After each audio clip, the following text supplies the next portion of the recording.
Olá, meus amigos, sejam todos muito bem-vindos a mais um vídeo do canal Terra Brasilis News. Espero encontrar a todos muito bem, porque temos coisas interessantes para conversar hoje. Espero que vocês gostem.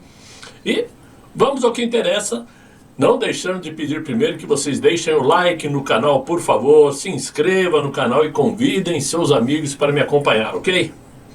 Mas olha só, o que eu estava pensando, e penso, acredito, que talvez eu esteja sendo a primeira pessoa a falar sobre o que vou dizer agora. O Eduardo Bolsonaro pode sim sair candidato a um cargo eletivo no Brasil. E isto tem muito a ver com o que pode acontecer no futuro. Eu vou explicar já já. Vamos lembrar que o dia em que o André Esteves, o dono do BTG Pactual, que é um banco forte, resolveu melar os negócios do Banco Master com o BRB de Brasília, quando ele resolveu entrar em contato com o Galípolo, presidente do Banco Central, para jogar veneno na transação inescrupulosa que estava pronto para acontecer, mal ele sabia o caos que ia provocar no Brasil. Primeiro, porque veio à tona uma enxurrada de informações, enxurrada de exclusividades jornalísticas apontando as falcatruas do Daniel Worcaro, que envolvia aí esposa de ministro do Supremo, parlamentares, os próprios ministros do Supremo, uso de jatinho particular, né? Resort Itaiaiá e por aí afora. O escândalo envolve certamente os três poderes, o jurídico, o legislativo e o executivo. Muito bem. E agora vive-se aquela expectativa se vai haver ou não uma CPMI do Banco Master, que assusta todo mundo. São informações muito pesadas contra os possíveis acusados. Muito bem. Claro que esse Banco Master se tornou uma ferramenta de barganha para o que vem pela frente no Brasil.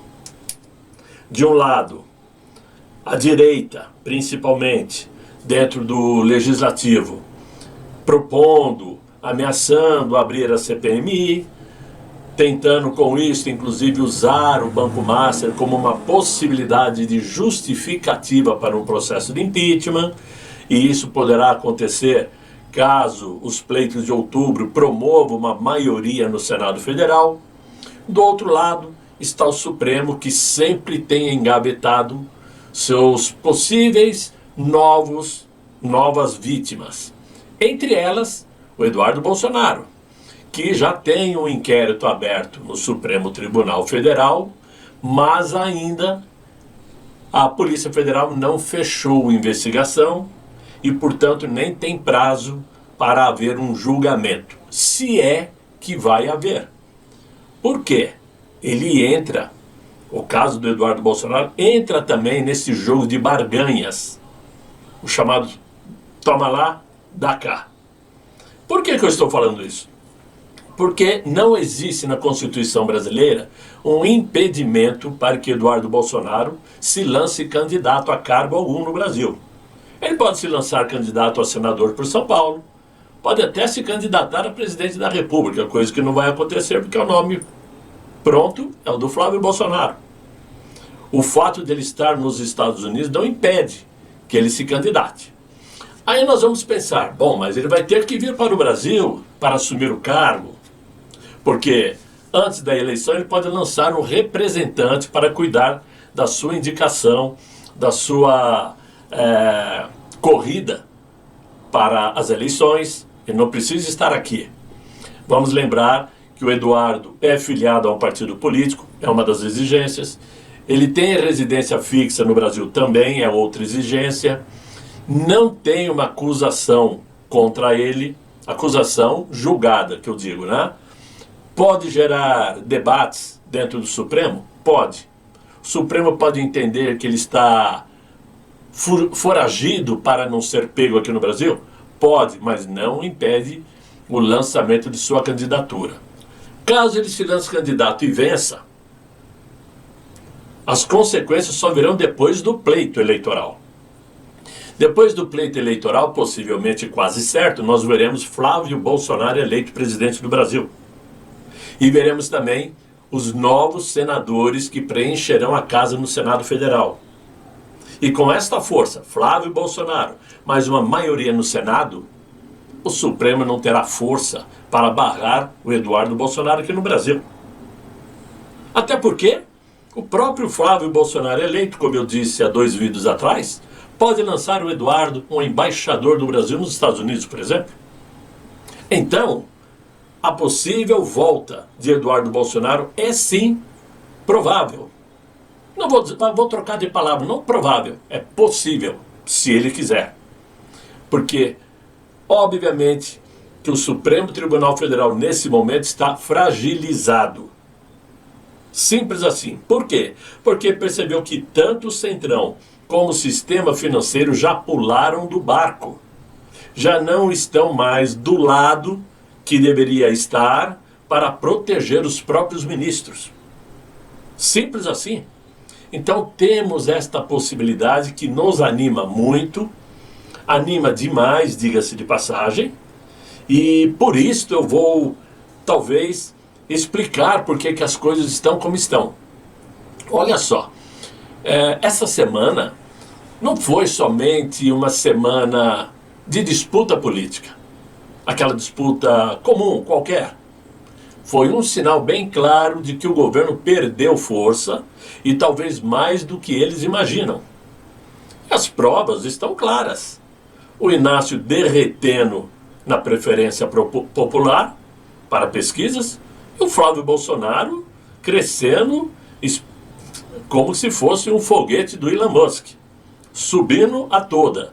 Tá? Um dos instrumentos mais fortes que um presidente da República tem, por exemplo, é um veto presidencial.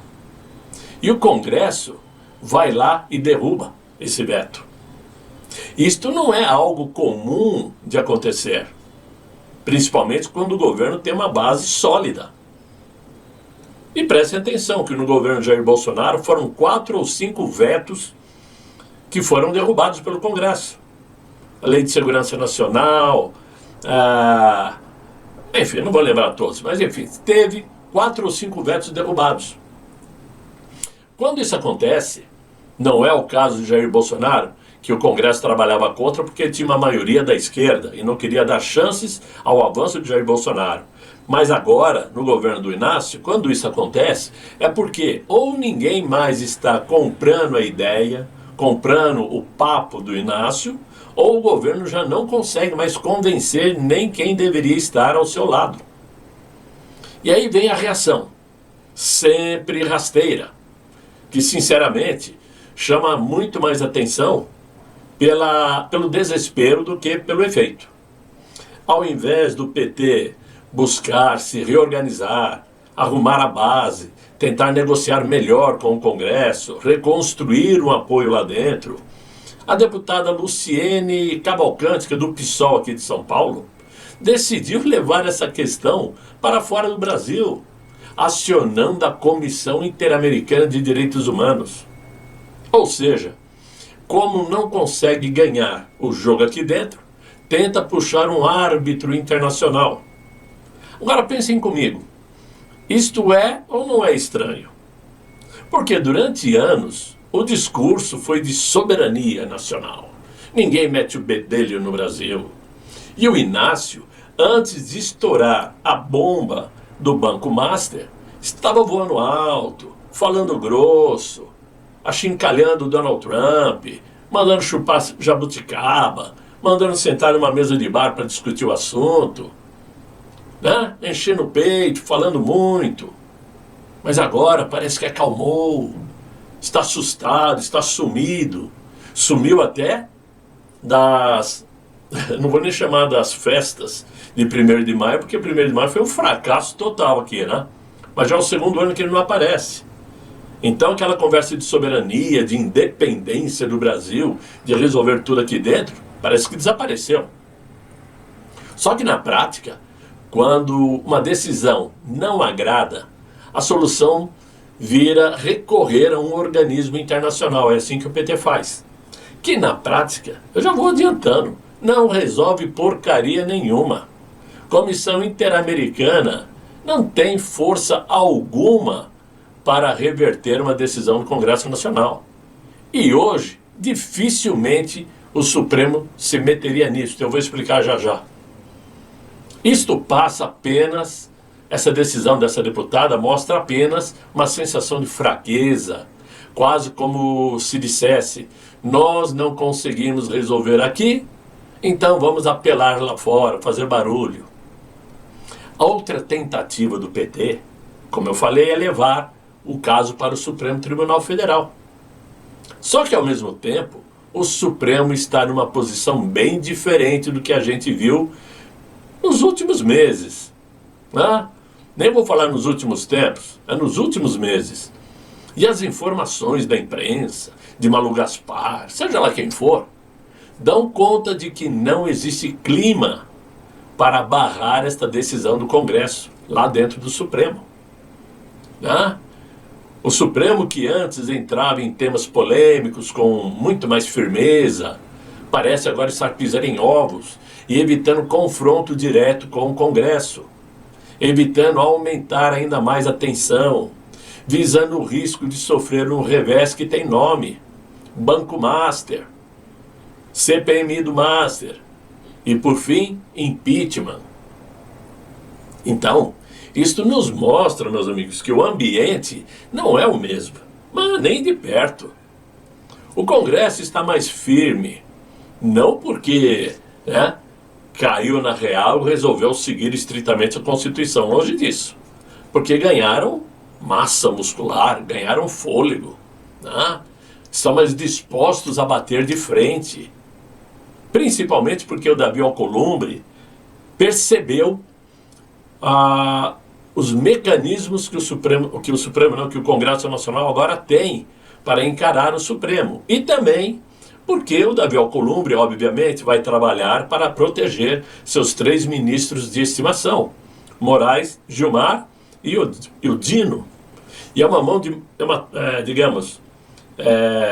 é uma troca de mão dupla. Eu protejo vocês aí no Supremo e vocês não empacam a nossa vida aqui. Lembrando que o Davi Alcolumbre pensa na vaga do Supremo com o nome Pacheco, que também eu acho que não vai rolar mais, mas é outro assunto. Agora, isso já não é uma situação tão confortável para o Supremo em assumir esse desgaste sozinho. Então ninguém quer comprar essa briga agora.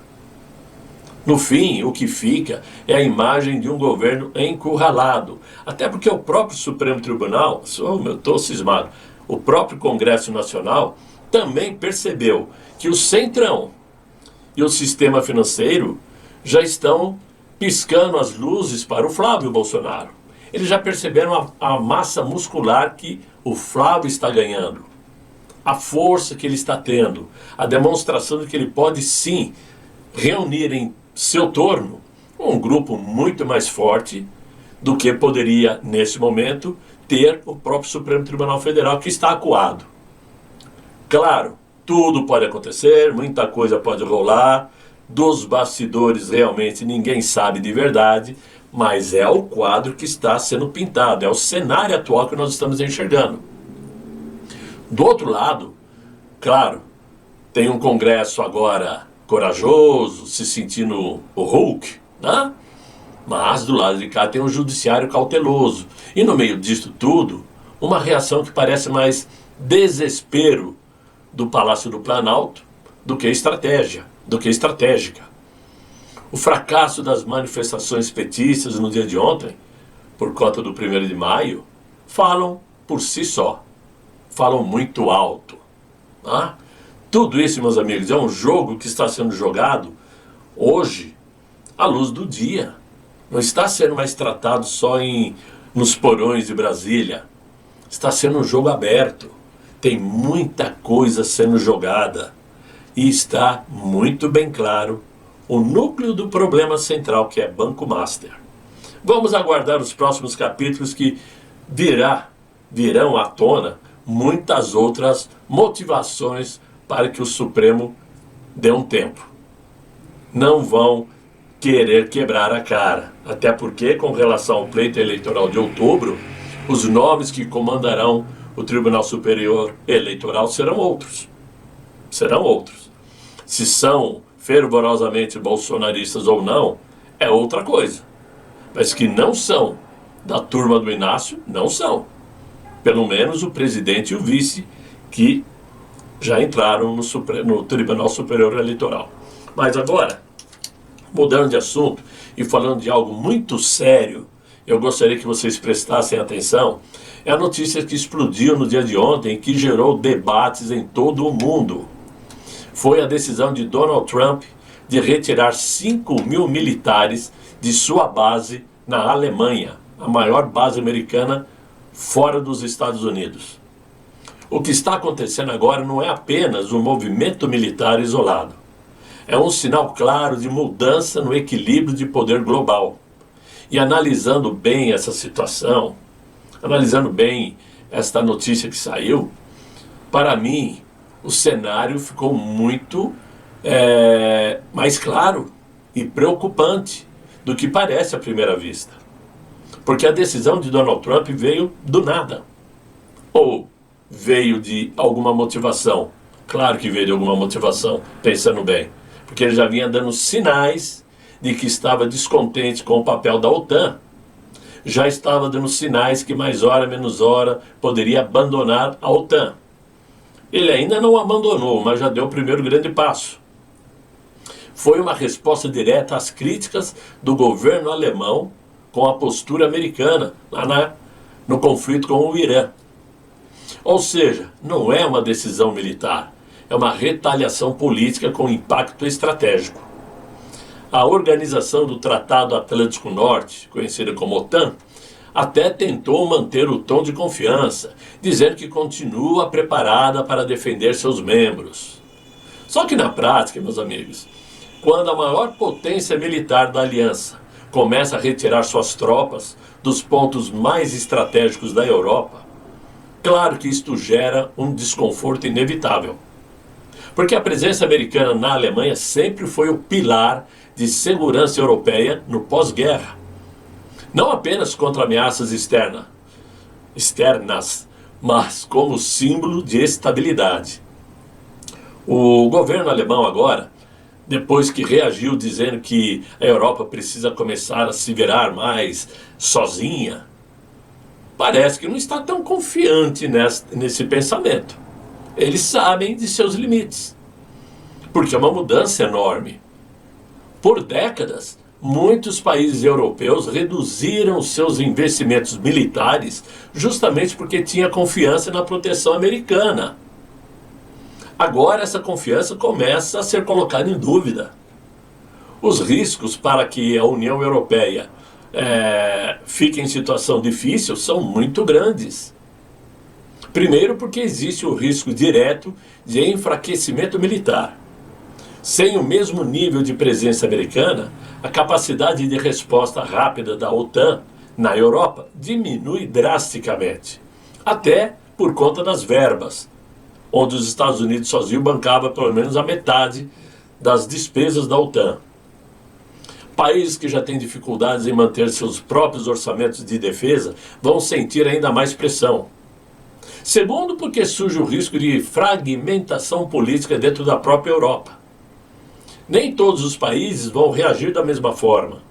Alguns podem defender um fortalecimento militar conjunto, enquanto outros podem hesitar, digamos assim, em aumentar seus gastos com despesas militares. Isso então pode gerar aí divisões internas perigosas na União Europeia. Em terceiro lugar, porque existe um risco geopolítico ainda maior. Esse vazio, esse vácuo que vai ser colocado agora pelos Estados Unidos, pode ser explorado por potências como a Rússia, por exemplo, que historicamente observam qualquer sinal de enfraquecimento da presença americana na Europa, e com muito interesse. Menos tropas americanas significa mais espaço para influência estratégica em regiões sensíveis, especialmente no leste europeu. Por fim, existe um impacto diplomático importante: a relação transatlântica. Aquela parceria histórica entre Estados Unidos e Europa começa a entrar em um terreno mais instável. Se decisões desse tipo continuarem acontecendo, a confiança entre aliados pode ser derretida, pode se deteriorar. E isso muda completamente a dinâmica geopolítica global. Em resumo, meus amigos, de forma bem direta, a Europa está sendo empurrada para uma nova realidade, uma em que ele precisa assumir mais responsabilidade pela própria defesa, principalmente no momento em que o cenário internacional está cada vez mais tenso e imprevisível.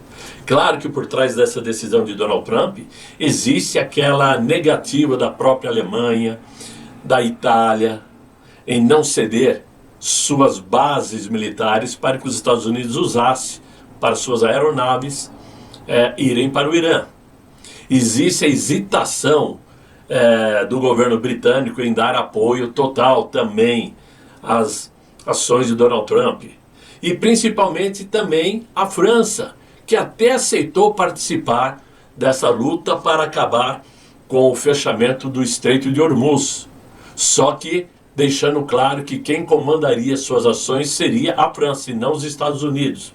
Isso tudo gerou um ambiente de mal-estar com os Estados Unidos. E Donald Trump, que não manda recado, ele assume o que faz, independente se vai dar certo ou não, meteu o pé na porta e retirou 5 mil militares da Alemanha. E com isso vai fortalecer a sua base dentro dos Estados Unidos, onde a própria população nunca foi tão favorável assim aos Estados Unidos ficar bancando disputas internacionais, enquanto existem outros países para fazer isso.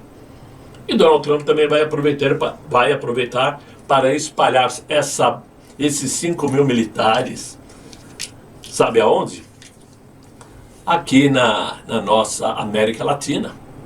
Porque, segundo vem sendo citado, depois do Irã, o próximo alvo é Cuba, que já está preparada para ser tomada pelos Estados Unidos. É um jogo geopolítico muito pesado, muito importante e interessante, que preocupa a todos, porque isto mexe na geopolítica, mexe na economia mundial, e o Brasil, cá entre nós, está numa situação econômica de penúria que não suportaria um problema econômico maior nos dias de hoje. Então, meus amigos, era isso que eu tinha para vocês nesse vídeo. Eu espero que vocês tenham gostado desse vídeo. Se gostaram, olha, deixa aí os likes, se inscrevam no canal, convidem seus amigos para me acompanhar por aqui. E eu espero encontrá-los amanhã com um novo vídeo, se Deus quiser. E Ele há de querer. Fiquem todos muito bem, fiquem com Deus. Tchau, tchau.